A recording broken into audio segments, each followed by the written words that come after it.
Lord, hallelujah, baby Jesus, praise the Lord. Logan Mize here from Cinefellas.com, and I am reviewing the first episode of Preacher on AMC'S. And checked out the pilot episode. I'm really digging it. The first few comics I read, I didn't read the whole series, but it is quite wonderful. I really plan on finishing the rest of them. Comics were put out in the 90s by Garth, Ennis, and Steve Dillon. And it's kind of funny, you know, they're bringing a show from a comic that's, you know, hasn't been around for a good 20 years. But for the most part, it's interesting to see that Seth Rogen, Evan Goldberg, and Sam Catlin from Breaking Bad brought the show. I guess they've been trying to put the show out for many years.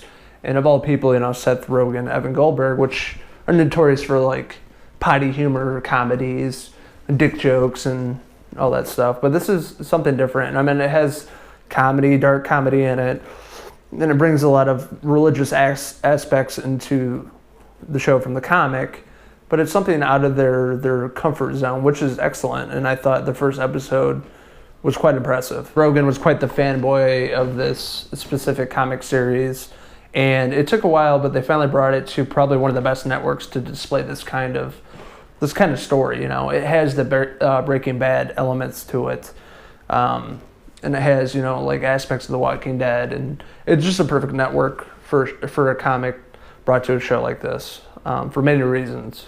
Like the comic, the show starts off much like a sci-fi movie of Genesis, which is half demon, half angel, flying throughout the galaxy and crashing into Africa, into the body of an African preacher. Which kind of felt like, you know, something out of, you know, X-Files or, you know, Star Wars or something like that. It just felt like it had that sci-fi element. And Genesis is a big part of the comics, obviously. Throughout the first episode of the pilot, Genesis is seen throughout the world, in Russia and Africa. You see DeBlanc and Fior are following Genesis everywhere they go. You see them in Russia, you see them in Africa. And you see them in, you know, towards the end of the episode, and their characters are, like I said, trying to track down Genesis. But like for the most part, all the main characters from the comics really show up in this pilot episode, and they're done with their own unique twist. Jesse Custer, obviously the preacher, is broken. He's depressed. He's trying to find God and find, you know, his place in the world after his father dies, and he makes his way back to Annville, Texas. That's where the show takes place, in Annville, Texas, in this old, you know, worn down Texas town. And he works at his father's old church, and he's in the congregation. He's trying to, you know, preach to a sermon to people that, and everybody in the crowd just really doesn't care because he's fumbling across his words. He's not really into the sermon himself, and he just looks lost altogether. He, you know, drinking all the time and smoking cigarettes and making his way around town to talk to fellow people, the cops, and people that come to his church. And one specifically is a woman and her son that are getting beaten by a husband. And he's, you know, not really into that. And he's like, you know, this needs to stop. A bunch of sub-characters that are also pivotal in the comics that show up in the first episode, such as Tulip, which is Jesse's ex-girlfriend. And you don't really know their backstory as to why they broke up. And when you see Tulip for the first time, she's in this car scene where she's fighting some dude in a cornfield, and they're in the backseat like duking it out, and they're like flowing through this huge cornfield. And like just the camera work reminded me of like a lot of like Breaking Bad for some odd reason, or some sort of like high action movie. And just like it was super intense. And, like she shoves the guy's head through the window, beating the shit out of each other, and that was like a great introduction to the character, because that's how Tulip is. She's a badass bitch. She's a chick you don't want to mess with, and that's exactly how she is in the comics. But one thing that I'm hoping they'll do in the show is kind of tell her and Jesse's backstory, which they don't dive into yet. They're just not together. That's Jesse's ex, and here's Tulip in the episode. Another excellent character from the comics, and they portray in the show, is Arseface or Assface, whatever you want to call it. In the comic, he shot himself in the face, and it looks like an asshole. But he basically survives a gunshot wound to his face. And it was cool that they brought his character into the show and portrayed it really well. The makeup was really excellent too. It was like kind of eerie looking. Greg Nicotero was head of the makeup of this character. Obviously, I'm from The Walking Dead and numerous and great horror films over the past 20 years. So the makeup was really done. I'm glad they introduced his character, and Jesse went up to see him upstairs in his room. So he'll be obviously in a lot of future episodes. One of my favorite characters is obviously Cassidy, and he's the Irish vampire, the Irish lad. He lived in Dublin, became a vampire, and the airplane scene is excellent with Cassidy. He takes on like 8 guys, and it's something like out of an 80s movie where they're just flying in the air, and there's just like a big fight sequence, and there's like swords and all this shit, and Cassidy just flips out and kills all these guys. The last dude he kills, he like pulls out a knife and he like pours the blood into a cup and starts drinking it, obviously because he's a vampire, he needs a drink. And that was a great way to introduce that character as well. But I think my most favorite part of the episode is when Jesse comes across the man in the town that's beating his wife and kid. He's at a bar, having his normal drink. He's sitting all down and depressed. And this dad comes in and starts talking shit to him, and Jesse snaps out and like flips and just beats the shit out of the dad and all his friends and like breaks his arm. And it was like something out of the Matrix. It was like super quick and it's like really in-your-face action. And like this guy is a preacher you don't want to fuck with. And you see in the background Cassidy just sitting there like laughing. And after that like badass fight scene in this bar in Texas, and just preacher beats the shit out of all these guys, there's something darker at play.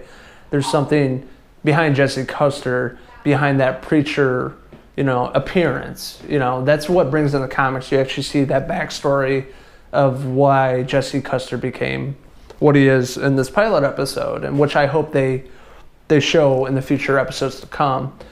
But that was cool how they brought that into the episode, and especially how Cassidy was there. It was the introduction of those 2 characters, which they become best friends.